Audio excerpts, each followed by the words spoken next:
So the next question I direct to both of our panelists is what personal projects did you guys have on your resume before applying, and how can we get started on those personal projects? I'm gonna start with either. Yeah. So yeah, maybe I can kind of answer that. I actually, shameless plug, I actually linked a video from one of my YouTube channels on kind of answering this exact question. So I kind of have a hot, perhaps even a controversial take on this. So honestly, UCSC is an academic powerhouse. They have all kinds of research opportunities you can possibly kind of almost think of. It's one of the finest colleges on the planet. And so in my personal opinion, I feel like if you have the inclination to pursue a personal project, why don't you pursue a research project instead? There's a lot of advantages of a research project over pursuing a personal project.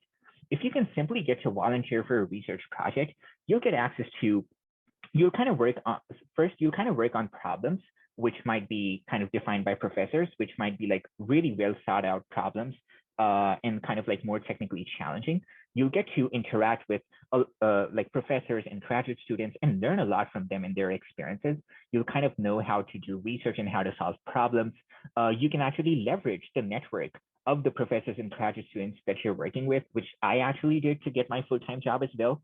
And you get access to compute resources for your work, for your project, which you may not ordinarily be able to get for a personal project because getting compute resources is a very expensive thing. So I would really recommend that if you want to pursue a personal project, pursue a research project instead if possible, because it is one of the best alternatives to having an industry internship. And that will also kind of build more brand and credibility into your profile. If you can actually tell that you're working with a professor who's already a very credible person in their field. So I would highly encourage you to do that because that would really help you distinguish yourself from the rest of the crowd, where pretty much everyone would be doing personal projects.